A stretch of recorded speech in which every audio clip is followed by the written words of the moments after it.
bénissons le Seigneur. C'est une grâce d'être ici ce matin, en ces premiers jours de la semaine, pour apprendre et pour adorer notre Seigneur de gloire. Pour vous qui êtes déjà dans l'auditoire, ceux qui vont se joindre à nous, et pour ceux qui sont avec nous à travers les réseaux sociaux,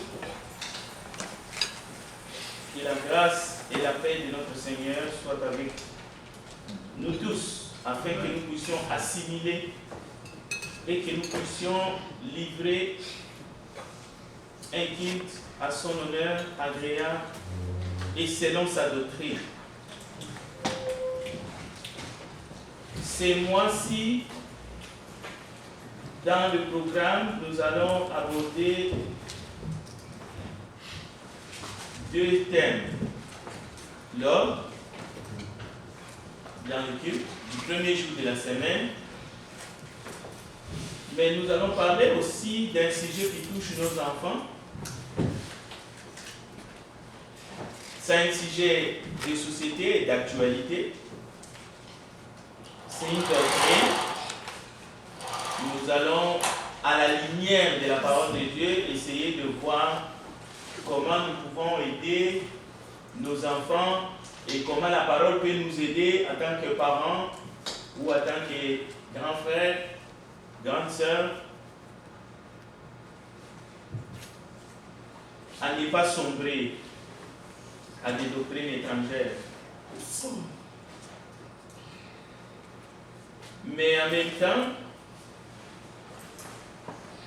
parce que notre frère bien-aimé, qui est actuellement en République dominicaine, et nous devons le garder dans nos prières,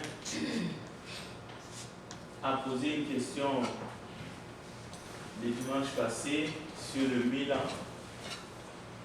Comme je me suis toujours donné une discipline, je me sens un peu lié de ne pas avancer à grands pas. Je vais essayer d'apporter quelques éclaircissements sur cette question de Milan. Et ensuite, nous entrerons dans notre thème du mois. Voilà pourquoi je vous demande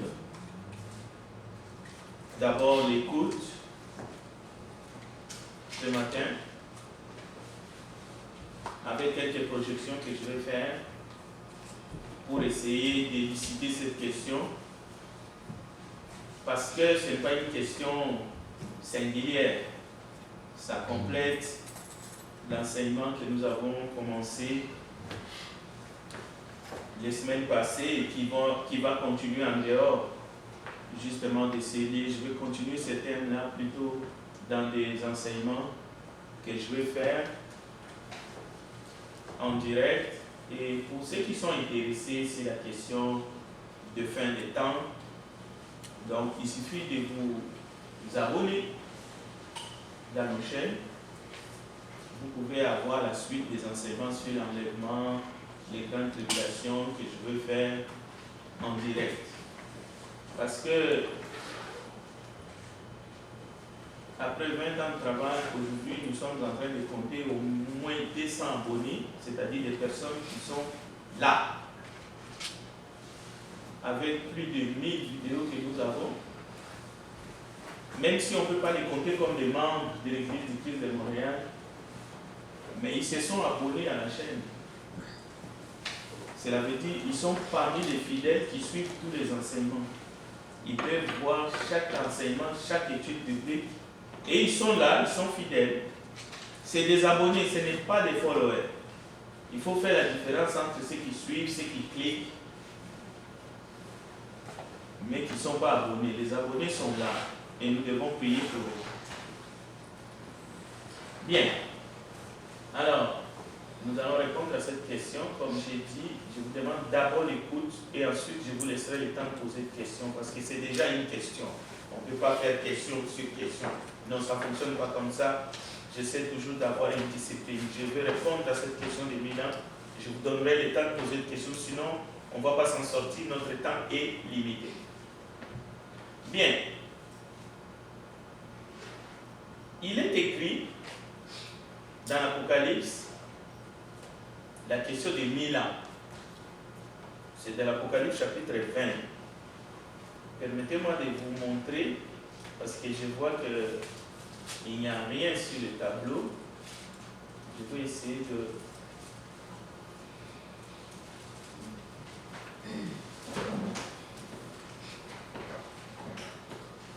Alors, vous pouvez lire par vous-même, je vais essayer de paraphraser, je vais essayer d'aller vite. Parce que mon étude sur l'ordre est là, mais je ne peux pas aller, sinon je vais me sentir un peu désabusé. Bon, dans le psaume 90, plus précisément, j'aurais bien aimé qu'on lise ces psaumes-là ensemble, mais à haute voix, mais suivez dans votre Bible. Je vais lire ces psaumes. Psaume 90, prière de Moïse, homme de Dieu. Seigneur, tu as été pour nous un refuge, de génération en génération. Avant que les montagnes fussent nées et que tu eusses créé la terre et le monde, d'éternité en éternité, tu es Dieu. D'éternité en éternité, il a été pour nous un refuge. Mais vous savez bien que vous êtes nés un certain vendredi, un certain mardi, dans les années 1900. Nous sommes tous ici les enfants des années 1900. Mais d'éternité en éternité, il est notre refuge.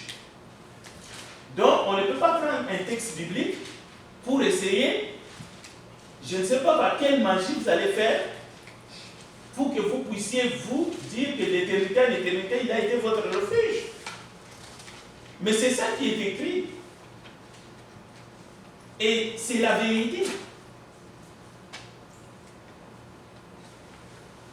Tu fais rentrer les hommes dans la poussière et tu dis, fils de l'homme, retournez, car 1000 ans sont à tes yeux comme les jours d'hier, quand il n'est plus. Souvent, l'erreur que beaucoup font, ils vont lire dans un autre, dans une écriture qui est tout à fait vraie. Peut-être qu'ici, nous allons le lire aussi. Mais ici, 1000 ans pour notre Créateur, c'est comme les jours d'hier, c'est déjà passé. C'est-à-dire, la veille des nuits qui vient de passer, avant qu'on arrive ici, pour l'Éternel, c'est 1000 ans. Ce n'est pas la journée d'aujourd'hui seulement, non. Hier, ce que nous étions hier, pas avant-hier, ce 1000 ans, pour lui, ça fait 1000 ans pour nous. Car 1000 ans sont à tes yeux comme les jours d'hier, quand il ne pleut. Soulignez ça. Et comme il veille de la nuit pour l'Éternel, l'homme de Dieu, Moïse, dit, pour lui c'est 1000 ans. Alors dommage à ceux-là qui vont prendre le calendrier en plus grégorien, que l'Éternel ne reconnaît pas, ne compte pas par rapport à un calendrier arabe, essayer de coller 1000 ans selon les calendriers grégoriens à celui qui a créé le ciel et la terre. Ça ressemble à la folie. Parce que nous n'avons pas le même calendrier avec lui. Il ne compte pas comme nous comptons.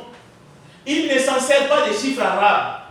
C'est pour cela, dans les temps, avant Jésus-Christ, on comptait comment? On reculait. C'était un reculon.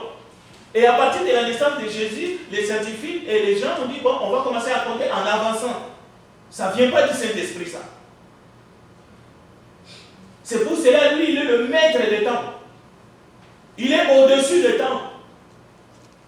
On ne peut pas les cantonner dans nos secondes, dans nos minutes, dans notre manière de compter. C'est créer un Dieu bidon. En fait, c'est une idole, mais avec un petit D. C'est un faux Dieu qui calcule et qui fait ces choses, cette manière de compter, 42 semaines, 52 semaines, même si c'est écrit dans la parole. Il faut seulement aller trouver le sens. Qu'est-ce que cela veut dire? Mais ce ne sont pas nos 52 semaines de la grossesse d'une femme qui est enceinte. Ça n'a rien à voir. Rien à voir. Bien, écoutez. Tu les emportes semblables à un songe. Écoutez bien l'allusion qui est faite ici. Qui le matin passe comme l'herbe. Elle fleurit le matin et elle passe. On la coupe le soir et elle sèche. Nous sommes consumés par ta colère et ta fureur nous éprouvant. Tu mets devant toi nos iniquités et à la lumière de ta face nos fautes cachées. Écoutez, tous nos jours disparaissent par ton courroux. Nous voyons nos années s'évanouir comme un son.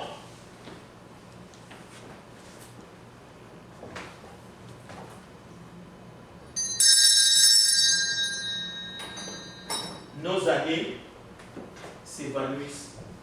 Voyez, vous n'entendez plus le son. C'est fini. C'est ce que la parole inspirée nous enseigne. Tous nos jours disparaissent par ton courroux. Nous voyons nos années par notre manière de compter, ici-bas sur la terre, s'évanouir comme un son. Ça passe vite. Les jours de nos années s'élèvent à 70 ans. Et pour les plus robustes, à 80 ans. Et l'orgueil qu'ils entourent n'est que peine et misère, car ils passent vite et nous nous envolons. Alors les scientifiques, l'homme moderne, l'incrédule, voilà comment il réfléchit. Mais c'est écrit 80 ans. Et pourtant nous avons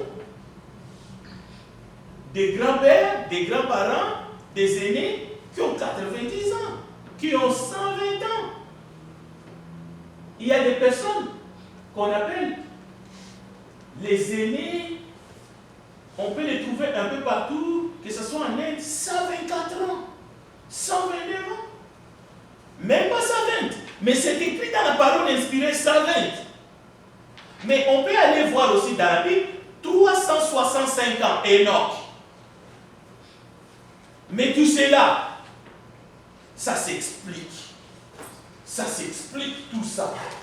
Dieu ne peut pas être mis dans une boîte à sardines parce qu'il est l'éternel.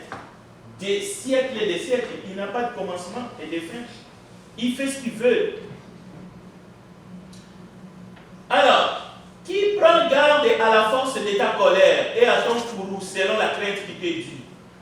Enseigne-nous à bien compter nos jours afin que nous appliquions notre cœur à la sagesse. C'est ici la sagesse. Reviens éternel jusqu'à quand? Aie pitié de tes serviteurs. Apprends-nous à bien compter nos jours. Qu'est-ce que signifie les 1000 ans de l'Apocalypse? Faut-il les prendre au pied de la lettre, selon le calendrier grégorien? Comment est-ce que nous pouvons comprendre ce message? Est-ce que Jésus va revenir Manu Militari avec ses anges pour vivre sur la terre 1000 ans selon le calendrier grégorien? Il ne reconnaît pas le calendrier grégorien. Vous venez d'attendre quelques références qui peuvent nous aider à réfléchir comme des hommes spirituels, pas comme des robots, des hommes charnels, pas comme des mathématiciens. On ne lit pas la Bible comme un mathématicien. Ça, ce sont des hommes sans esprit qui ne comprennent même pas la parole de Dieu au fait.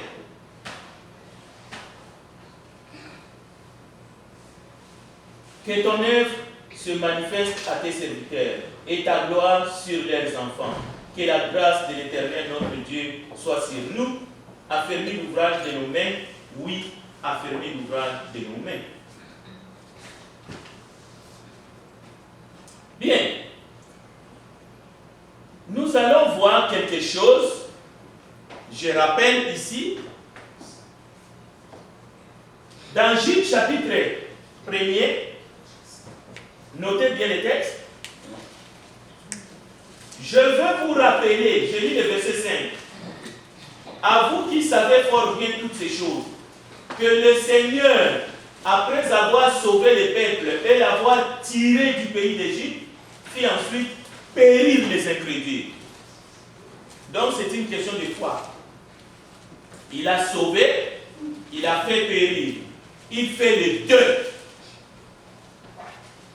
Mais le faux Dieu d'amour qu'on essaie de présenter aux gens, qui ne ferait qu'une seule chose, sauver, sauver, sauver, sauver, même les incrédules et le méchant, au fait, ce n'est pas le vrai Dieu du ciel qui a créé toute chose. C'est un faux Dieu, c'est une idole. Mais le Dieu des Hébreux, qui est le seul vrai Dieu, qui est notre Dieu, il fait les deux. Jude, c'est le frère de Jésus.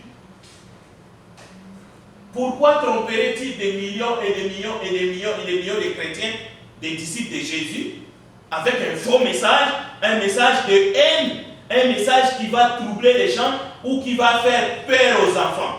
Non, il dit simplement, je veux vous rappeler que le Seigneur Dieu, après avoir sauvé les peuples, les avoir tirés du pays d'Égypte sous Pharaon dans l'esclavage, fit ensuite périr les incrédules dans le désert. Et ce Dieu-là ne change pas. Il est le même hier, aujourd'hui et éternellement. Mais ce n'est pas fini. Le verset 6. Qu'il a réservé pour le jugement du grand jour,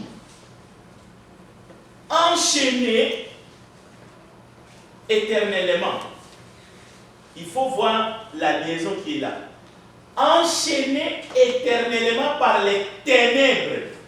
Les anges qui n'ont pas gardé leur rang, leur dignité, mais qui ont abandonné leur propre désert et leur propre demeure. Alors, il faut seulement prier et demander à Dieu de nous aider à travers son esprit de comprendre cette écriture. Enchaîné éternellement par les ténèbres, pas par les cordes avec lesquelles on a lié Samson, les lianes. Comme certains qui pensent, Satan sera lié. Je ne sais pas si c'est avec des lianes, si c'est avec des cordes, si c'est avec des commandes, si c'est avec des tracas qu'on met les brigands. Satan sera lié. Mais avec quoi? Mais l'Écriture nous révèle qu'il a réservé pour le jugement du grand jour. Oui, il y aura un jugement. Ça, c'est certain. Mais ils sont déjà, depuis leur rébellion, tous, pas seulement Satan, avec sa cohorte, les un tiers d'anges qui ont désobéi, ils sont déjà enchaînés, mais pour l'éternité, parce qu'après la rébellion, ça vient la punition. La précipitation, c'est déjà une grande partie de la punition. Alors, enchaînés éternellement par les ténèbres, les anges qui n'ont pas gardé leur dignité, mais qui ont abandonné leur propre demeure. Bon, il y a d'autres exemples aussi, comme Sodome et Gomorrhe, les villes voisines. Donc, c'est du passé. Et c'est un avertissement pour les chrétiens que nous sommes, qui suivent la voie de Caïn, et ainsi de suite. Ou l'égarement de Balaam, ou la révolte de Corée. Verset 14. C'est aussi pour eux que le septième depuis Adam a prophétisé en ces termes. Voici, le Seigneur est venu avec ses saintes myriades. Donc c'est une prophétie qu'Enoch fait, le prophète, le septième, pour exercer un jugement contre tous et pour faire rendre compte à tous les impies parmi eux de tous les actes d'impiété qu'ils ont commis, de toutes les paroles injurieuses qu'on proférait contre lui des pécheurs impies. Ce sont des gens qui murmurent, qui se plaignent de leur sort, qui marchent selon leurs convoitises, qui ont à la bouche des paroles hautaines qui admirent les personnes par motif d'intérêt. Bon, les diables, Satan, après la rébellion, il n'a pas été précipité sur la terre pour qu'il règne comme prince en toute liberté. Je parle ici, comme le frère Emmanuel aussi a posé la question, je reviens là-dessus. La liberté d'aller, de revenir, va et vient, aller où il veut. Non, c'est faux. Je répète, il n'a pas été précipité sur la terre avec la liberté à 100% de faire tout ce qu'il veut, ou d'aller où il décide d'aller. Il n'a pas le droit, par exemple, d'aller se pointer devant le trône du Père. Avec quelle permission? Parce que déjà, il y a des gardes, il y a des chérubins, il y a des anges. Même avec leurs pieds, ils sont capables d'écraser une montagne. Ils chevauchent. Satan ne peut pas aller où il veut, quand il veut. Mais s'il avait cette liberté, nous ne serions plus là. Il nous écraserait, il nous pulvériserait. Et nous avons des textes, ce n'est pas des paroles en l'air. Vous savez que dans l'Église du Christ, on ne parle pas en l'air. On n'invente pas des doctrines. Mais écoutez, lorsqu'il est allé tenter Job, nous connaissons les dialogues. Il pouvait faire 1, 2, mais il ne pouvait pas faire 3. Mais attention, ne les touche pas. Tu ne touches pas sa vie.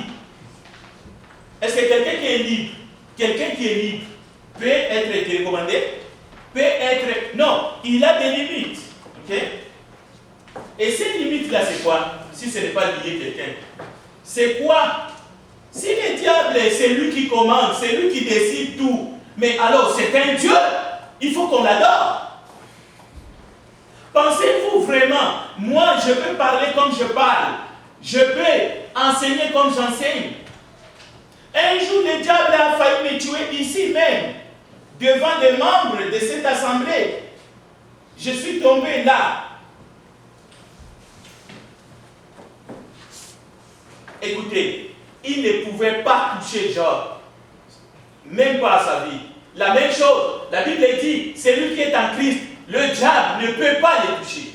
C'est pour cela qu'il est écrit, ne donnez pas accès au diable. Si tu lui donnes accès, c'est ton problème. Mais n'essayez pas de nous faire croire qu'il est libre, il peut aller où il veut, il peut faire ce qu'il veut. Non, il est enchaîné. Il est déjà enchaîné pour l'éternité. Mais il y aura un jugement. Mais un jugement expéditif. Et vous allez voir même dans les évangiles aussi, c'est le même principe. Celui qui croit en lui n'est pas condamné. Mais celui qui ne croit pas est déjà jugé. La colère de Dieu. Voilà, la colère de Dieu se révèle, donc celui qui ne croit est déjà jugé. Mais il y aura le jugement de rien. C'est seulement un jugement expéditif. Mais l'affaire est pliée. C'est important. C'est important. Lorsque le diable dit au Seigneur Jésus, il l'amène au-dessus de la tour, jette-toi en bas. Pourquoi il n'a pas précipité? Parce que lui, il était précipité là-haut. La même des choses de faire aurait été qu'il précipite seulement Jésus au-dessus de la tour. Comme ça, les anges ne viendraient même pas, ainsi de suite. Et puis, l'affaire serait terminée là. Non. Non. Bien aimé. Non. Les ténèbres étaient un lien. N'oubliez pas ça. C'est déjà un lien. Alors nous commençons à voir clair.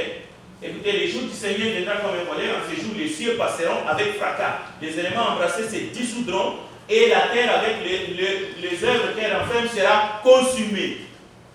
C'est Jésus qui parle dans Matthieu 24 au sujet de l'enlèvement des saints. Matthieu 24. Oui, il y a une partie qui concerne la destruction de Jérusalem à l'an 30. Mais il y a une bonne partie dans Matthieu 24 qui concerne la fin. Et écoutez, lorsque Jésus raconte la fin, je vous donne les textes, Matthieu 24, vous allez voir que Jésus va parler beaucoup du temps de Sodome et Gomorrhe, ainsi de suite. Et Jésus va même rappeler ce qui arriva du temps de Noé arrivera de même à l'avènement des fils de l'homme. Car dans les jours qui précèdent le déluge, les hommes mangeaient et buvaient, se mariaient leurs enfants, jusqu'au jour où Noé entra dans l'arche.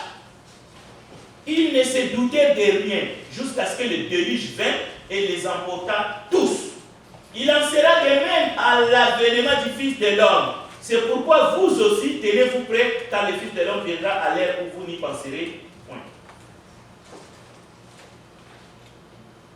Maintenant, voici la réponse à cette question de 1000 ans.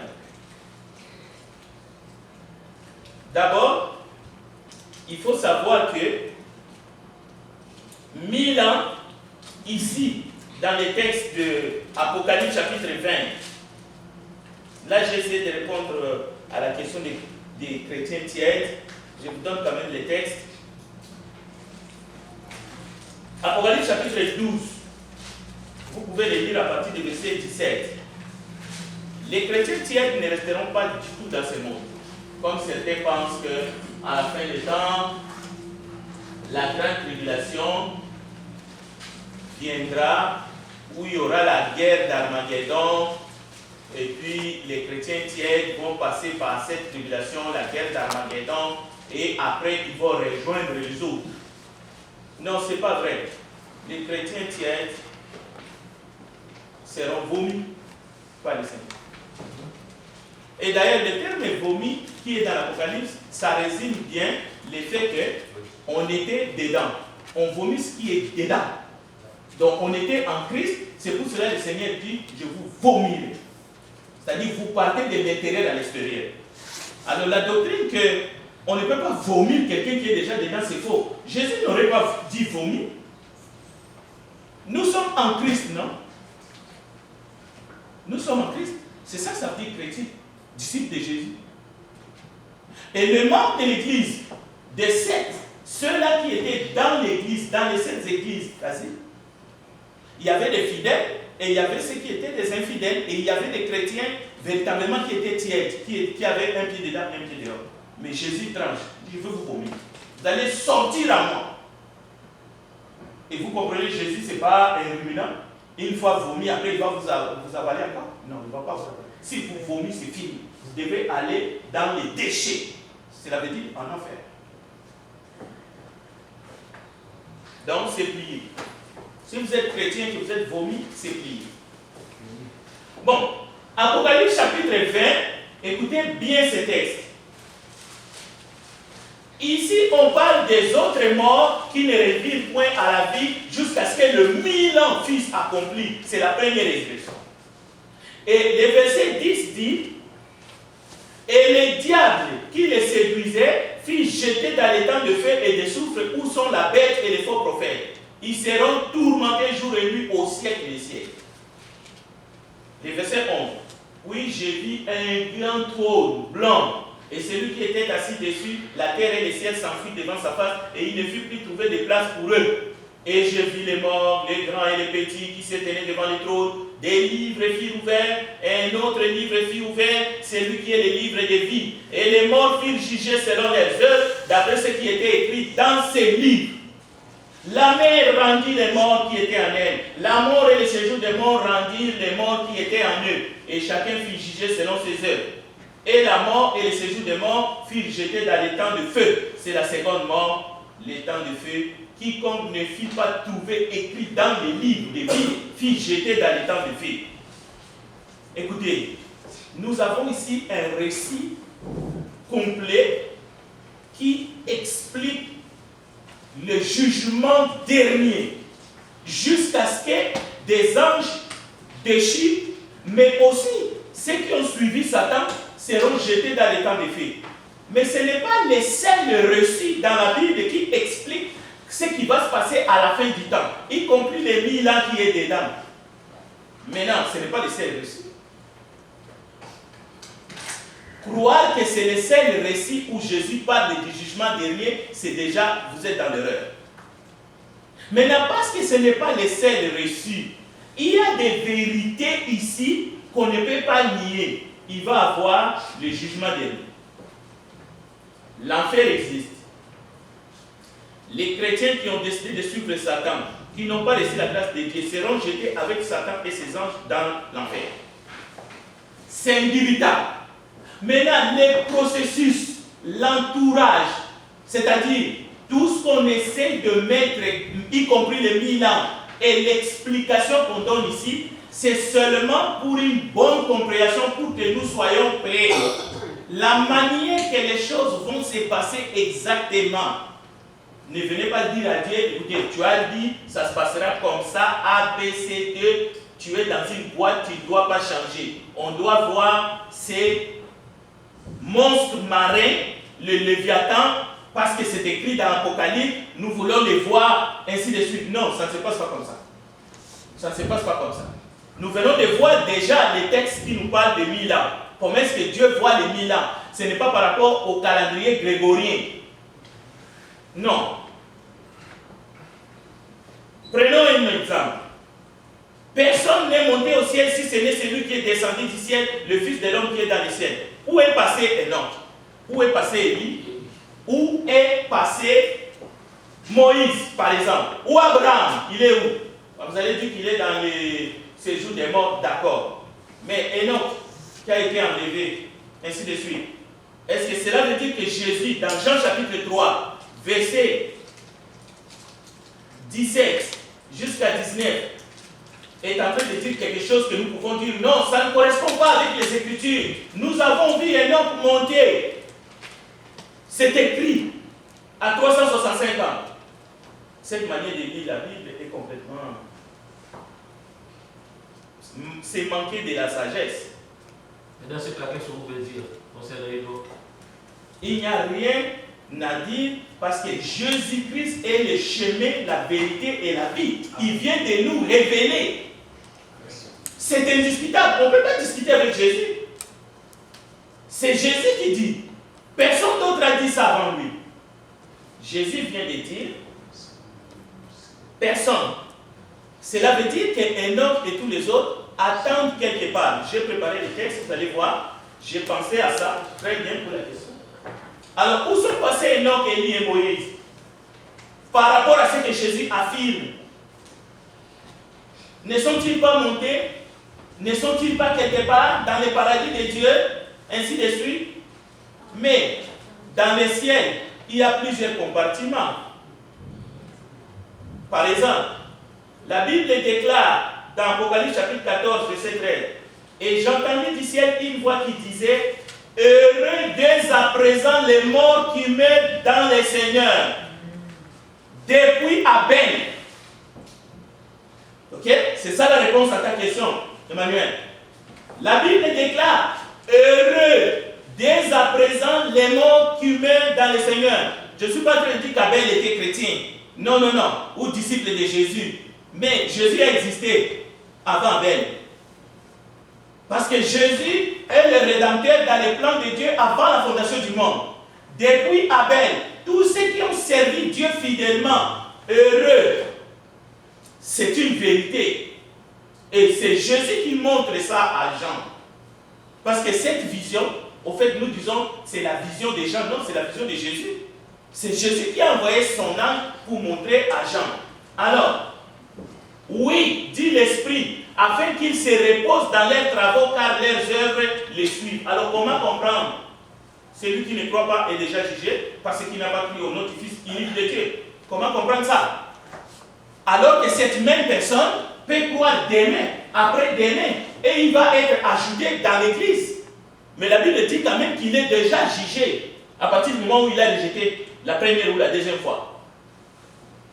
Alors, pour comprendre le 1000 ans de l'Apocalypse, je vous donne le premier texte, Matthieu chapitre 25, verset 1 à 3. La Bible parle de quoi? N'est-ce pas des jugements derniers, des brebis et des boucs? Voici un autre texte, un autre récit qui explique comment les choses vont se passer au dernier jour, qui n'a rien à voir avec le 1000 ans de l'Apocalypse. Satan sera lié. Là, il est question de brebis à sa droite et de boucs à sa gauche. J'étais malade, vous n'êtes pas venu me voir. J'avais faim, vous ne m'avez pas donné à manger. J'étais étranger, vous ne m'avez pas accueilli. Voilà comment le Seigneur Jésus enseigne. Alors si vous prenez Apocalypse chapitre 20 au pied de la lettre, prenez Matthieu 25 au pied de la lettre et faites-en des doctrines, je ne sais pas, essayez de visualiser la fin du monde. Pensez-vous que vous allez voir des brebis à gauche et des boucs à droite? Pensez-vous que vous allez voir Jésus en train de dire, j'étais en prison, tu n'étais pas venu me voir, me rendre visite? La question n'est pas de douter des récits que nous avons dans la Bible, alors que le Seigneur explique comment les choses vont se passer. Mais la fin du monde, il y en aura. Les enfants de Dieu seront retirés. Il y aura une séparation entre les justes et les méchants, c'est vrai. Mais amener un calendrier et essayer de l'imposer que Jésus va régner ici-bas sur la terre pendant 1000 ans, c'est une utopie. Parce que pour Jésus, 1000 ans, c'est comme la veille d'une nuit. C'est comme hier, c'est déjà passé. Cela veut dire, le dernier jour, toutes ces opérations vont se passer, mais ce sont des mystères. Dieu est capable, il va faire tout cela. Jésus va faire tout cela. Mais nous devons nous contenter des Écritures et être prêts parce que nous allons vivre de mystères. Même l'enlèvement est un mystère. Mais écoute, venir avec un enseignement, 1000 ans, on va rester ici-bas parce qu'on est attaché aux choses de ce monde, on est attaché aux villes de ce monde, on ne veut pas se séparer des œuvres de la chair. C'est complètement utopique. Mais ce n'est pas les 7 versets. Je vous donne. Mais, toujours dans Matthieu 25, il y a la parabole des 10 vierges, non? Des 10 vierges. Est-ce que ça veut dire que toutes les femmes doivent rester vierges pour entrer au ciel? Mais Jésus parle de la fin du monde en utilisant la parabole des 10 vierges. 5 qui sont folles et 5 qui sont sages. Celui qui s'approche à 1000 ans de manière physique doit aussi s'approcher à ces vierges. Cela veut dire qu'il faut être vierge physiquement pour entrer au ciel. Qui a dit ça? Même Marie n'est pas restée vierge après avoir eu Jésus. Oui, c'est une parabole, mais c'est un enseignement. C'est un enseignement. Parce que dans une parabole, on utilise des faits de ce monde. Est-ce que dans une parabole, lorsque Jésus parle de la parabole des semences, les grains qu'on met sur la terre, que Jésus utilise dans la parabole, c'est une utopie? Les semeurs, lorsqu'ils sèment, la bonne terre, c'est une utopie? La bonne terre n'existe pas. Alors pourquoi est-ce que dans la parabole, on utilise les vierges? Est-ce qu'il n'y a pas de vierges, il n'y a pas de filles vierges? Il n'y a pas de femmes qui doivent se conserver vierges jusqu'au mariage et se donner à leur mari? Jésus, lorsqu'il enseignait avec des paraboles, il prenait des faits véridiques que le peuple juif pouvait vérifier dans leur quotidien. Vous savez, lorsqu'il parlait devant les juifs, et ils comprenaient mieux. Un père juif, lorsque sa fille se mariait, on mettait un drap pour qu'on retire les draps, on voit du sang. Alors les juifs comprenaient mieux que nous. Ce n'est pas utopique. Et si la fille n'était pas vierge, le mariage était cassé, annulé. Bien. Alors, donc, je viens de donner 2 exemples. Le jugement dernier. Mais 3e exemple, Matthieu chapitre 7, entrez par la porte étroite, car l'âge et la porte, spacieux et le chemin qui mène à la perdition. Il y en a peu. Bon, là encore, on va aller chercher les larges, on va aller chercher, on doit mettre, oui, il y a des boulevards, non, il y a des autoroutes. Mais ici, c'est une image. Là, Emmanuel, nous avons une image d'un enseignement qui montre ce qui va se passer à la fin. La même chose dans l'Apocalypse, lorsqu'il est question de 1000 ans, Satan sera enchaîné pendant 1000 ans. C'est un langage pour nous faire comprendre comment cet élément, cet esprit n'a pas toute sa liberté et comment Dieu est en train de les mener au bout jusqu'à ce qu'il sera jeté dans les temps de feu. C'est ça l'enseignement. Mais il ne faut pas penser que Satan sera mis dans une prison pendant 1000 ans, après relâché pour venir faire du mal encore aux gens du monde. Non, ce n'est pas le but de cette écriture. Ce n'est pas le but. Donc, il y a beaucoup qui entrent par là, dans Matthieu chapitre 7, verset 13. étroite et la porte, c'est la même chose. Il y en a peu qui les trouvent. Écoutez, si vous prenez 1000 ans à la lettre, prenez aussi tous ces récits de la fin du monde à la lettre. Prenez-les à la lettre. Mais ça ne changera pas le cœur du message et comment est-ce que les choses vont se passer. Mais pour terminer, il n'y aura pas deux résurrections. Il y a seulement une résurrection. Les justes et les méchants ressusciteront. Les uns pour la vie et les autres pour les jugements. Voilà, et la mort éternelle. Donc, c'est ça. Alors, nous avons des exemples. Par exemple, dans l'enlèvement, dans la Bible, Enoch a été enlevé, oui, mais ce n'est pas seulement Enoch. Jésus. Élie, on parle aussi d'Élie. Je vous donne Actes chapitre 1, verset 9 à 11. Jésus-Christ fut enlevé du ciel au milieu du ciel. Pourquoi tout ça? Ce sont des prémices. C'est pour que nous puissions nous rendre compte que nous serons enlevés, nous aussi. En un instant, en un clin d'œil, à son retour. Mais ce n'est pas parce que nous serons enlevés de la terre pour la séparation entre les peuples de Dieu et ceux qui l'ont rejeté, que le jugement dernier n'aura pas lieu, qu'il faut 1000 ans pour cela. Non. Le jugement dernier, la fin du monde, va suivre son cours. Ça va se passer dans 10 heures du temps, selon notre monde. Ça va se passer en une journée, selon notre manière de compter l'heure, 12 heures de la journée. Je ne sais pas, mais Dieu n'est pas soumis à notre timing, à notre horloge, à la manière que nous comptons les secondes. Dieu n'est pas soumis à ça. Mais Jésus fera tout cela. Un peu comme dans la parabole des 10 vierges. Combien de temps s'est passé pour que les folles reviennent, ainsi de suite, et puis qu'on leur dit non, vous ne connaissez pas, ainsi de suite. Non, mais les maîtres étaient là, l'époux était là, ainsi de suite. Alors, je vous laisse, peut-être que. Alors, je vous laisse le 2 Corinthiens chapitre 12.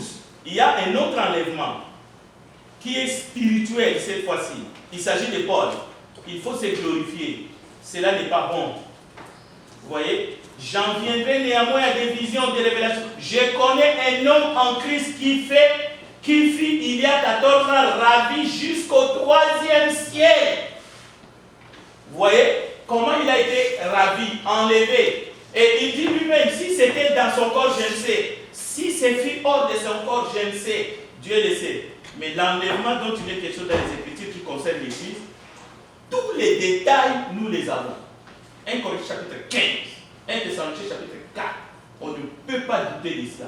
Mais par contre, on peut douter de ceux qui disent cet enlèvement a pour but de nous faire échapper de la grande tribulation et de faire passer les chrétiens tiers à la grande tribulation pour qu'ils puissent rejoindre les autres. Cet enseignement est faux et erroné. Le diable est déjà attaché en partie. Lorsque Jésus dit « Je tiens la clé de la mort et du séjour de mort », cela veut dire quoi? C'est qui avait cette clé avant? C'était le diable, non?